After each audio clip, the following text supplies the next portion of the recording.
Meerut Ghaziabad MLC seat पर BJP ने भी पूरी ताकत झोंक रखी है और इस सीट पर सबकी नजरें टिकी हुई हैं क्योंकि राष्ट्रीय लोकदल समाजवादी पार्टी गठबंधन यानी ये सीट राष्ट्रीय लोकदल के कोटे में गई है। एक अकेले प्रत्याशी इस एमएलसी सीट पर सामने हैं। दोनों के बीच कांटे का मुकाबला बताया जा रहा है, लेकिन इस चुनाव को लेकर बीजेपी के जो प्रत्याशी हैं धर्मेंद्र भारद्वाज वो क्या सोचते हैं हम उनसे जानते हैं। धर्मेंद्र जी, आप देख रहे हैं कि चुनाव की जो तारीख है वो नजदीक आती जा रही है। लगातार आप कभी गाजियाबाद हैं, कभी हापुड़ हैं, कभी बागपत हैं। किस तरीके का माहौल आपको लग रहा है कि अब बदलता जा रहा है? सर्वप्रथम तो मैं भारतीय जनता पार्टी के शीर्ष नेतृत्व का आभार व्यक्त करता हूं, जिन्होंने मुझ पर विश्वास जताकर मुझको एमएलसी के लिए मैदान में उतारा है। और अभी आपने देखा कि एक महीने पहले 272 सीट देकर जनता ने प्रचंड बहुमत की सरकार बनाई और दोबारा से माननीय मुख्यमंत्री योगी जी को शपथ दिलाने का काम किया। जहाँ तक इस चुनाव की बात है तो मैं अभी हापुड़ के सारे ब्लॉक में ब्लॉक वाइज मैंने मीटिंग की है। 90% वोटर वहाँ पे आ रहा है। 10% वोटर होता है, किसी का काम रह गया, घर पे कुछ काम है, कोई परेशानी है, वही वोटर नहीं आ रहा। मुझे लगता है कि हमारी 4250 से 60 वोटों का ये चुनाव है और हमें लगता है कि 3500-4 हज़ार वोट हमें मिलेंगी और दूसरा प्रत्याशी हमारे सामने नहीं टिक पाएगा। अच्छा, देखिए, राष्ट्रीय लोकदल आप देख रहे हैं कि 2 सीटें छोड़ी गई थी, एक बुलंदशहर और एक मेरठ गाजियाबाद। बुलंदशहर में तो निर्विरोध चुनाव हो चुका है बीजेपी का, लेकिन यहाँ पर सबकी नजरें टिकी हुई हैं चूंकि एक ही प्रत्याशी राष्ट्रीय लोकदल के हैं। सपा ने उनके लिए ये सीट छोड़ दी थी गठबंधन के। आपको नहीं लग रहा कि कोई आपका मुकाबला कर पाएंगे? ये सीट बड़ी अहम है भारतीय जनता पार्टी के लिए और भारतीय जनता पार्टी का शीर्ष नेतृत्व अभी 3 दिन पहले इसके प्रभारी पंकज सिंह जी आए थे। उन्होंने सभी चारों जिलों के विधायक, सांसद जी और जिलाध्यक्ष, महानगर अध्यक्ष और पार्टी के मजबूत कार्यकर्ताओं को बुला करके दिशा निर्देश दिए हैं कि जिस तरीके से भारतीय जनता पार्टी ने नारा लगाया था कि 300 पार, उन्होंने ये नारा दिया है कि इस एमएलसी की सीट में 3500 पार। तो हम उसी सिद्धांत को लेकर चल रहे हैं कि हम 3500-4 हज़ार वोट प्राप्त करें और विजय पताका लहराए।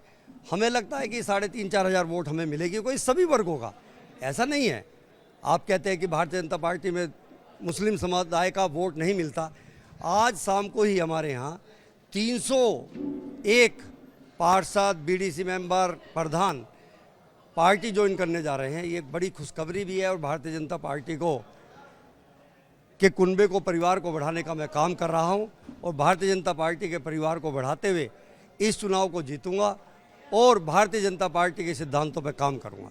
अच्छा, जिस तरीके से आप शिक्षा क्षेत्र से आते हैं, आपको मौका मिल जाता, आप कह रहे हैं कितनी वोटें लेऊंगा, जीत जाएंगे जिस हिसाब से आप दावा कर रहे हैं, तो फिर क्या सोचा इस क्षेत्र के लिए, मेरठ और गाजियाबाद?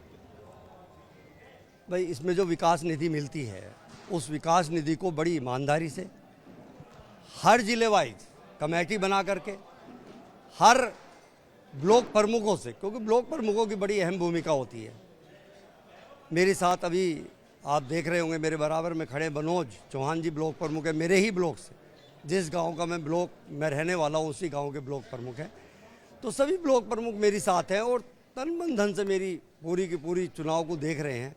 तो उन ब्लॉक प्रमुखों के हिसाब से मेरा जो विचार है, तो जहाँ जहाँ वो कहेंगे जिस क्षेत्र में विकास करना है उस विकास को मैं करूँगा। और मैं इन लोगों का जनप्रतिनिधि हूँ। इनकी आवाज़ उठाने के लिए ब्लॉक प्रमुख, प्रधान, बीडीसी मेंबर, पार्षद, ये बड़ा चुनाव बहुत अहम है। इनका कोई प्रतिनिधित्व करने वाला, पिछली बार देखा आपने 2016 में जो चुनाव हुआ, राकेश यादव जी बने। मुझे लगता नहीं कि कोई राकेश यादव जी की शक्ल भी जानता हो। आपके सामने अब आपके सामने आपके बीच का प्रत्याशी हूँ तो कम से कम ये तो है कि सब जानते हैं, एक घर पे आ सकते हैं, कार्यालय पे आ सकते हैं, अपनी समस्या बता सकते हैं और इनकी समस्या उठाने का मैं काम करूँगा, विधान परिषद से लेकर विधानसभा तक। आखिरी सवाल मेरा है कि 100 दिन का टारगेट दिया गया है। मुख्यमंत्री की आप बातें सुन रहे हैं कि चाहे अधिकारी हो, चाहे नेता हो, सभी लोगों को 100 दिन की कार्य योजना बनाने को दी गई है। एंटी रोमियो स्क्वाड है उसको भी पूरी तरीके से अलर्ट कर दिया है। तो आपको लग रहा है कि इस तरह की जो चीज़ें बदल रही हैं, माहौल बदल रहा है और आपको भी इसका फायदा मिलेगा? बिल्कुल फ़ायदा मिलेगा। आपने देखा जिस दिन मुख्यमंत्री जी ने शपथ ली उस दिन ही 1 लाख का इनामी बदमाश को एनकाउंटर में लखनऊ मार गिराया गया। ये बदलाव की भारतीय जनता पार्टी ने जो राजनीति की नींव रखी है 2014 से, 2014 जीते, 2017 जीते, 2019 जीते, 2022 जीते, भारतीय राजनीति का स्वरूप बदल चुका है।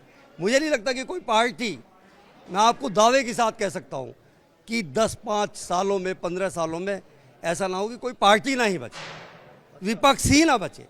आप देख रहे होंगे कि एक मुठ सबका साथ, सबका विकास, सबका विश्वास, सबका प्रयास आपके सामने है। एक मुस्लिम समुदाय के लोगों को भी राशन मिल रहा है, तो एक हिंदू परिवार के लोगों को भी राशन मिल रहा है, एक क्रिश्चियन परिवार को भी राशन मिल रहा है, एक सिख समुदाय के भी राशन मिल रहा है, एक गरीब को भी घर मिल रहा है, एक मुसलमान को भी मिल रहा है। तो सबका साथ, सबका विकास। तो सारी भारतीय जनता पार्टी ने राजनीति का स्वरूप ही बदल दिया है।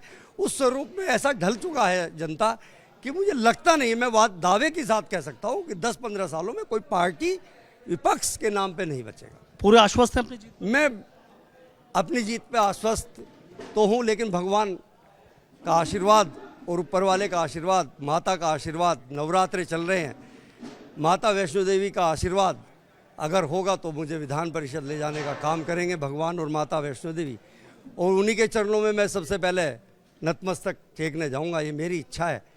और मेरी माता जी हैं, 82 साल की हैं, उनका आशीर्वाद मुझे है। मेरे पिताजी नहीं हैं, मैं 1 साल का था जब उनकी डेथ हो गई थी, तो उन्हें नमन करूंगा।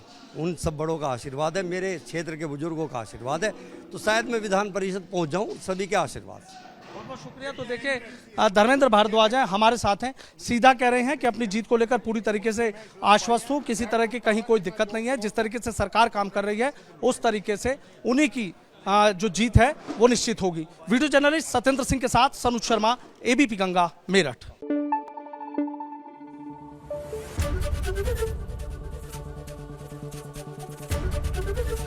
एबीपी गंगा, खबर आपकी, जुबान आपकी।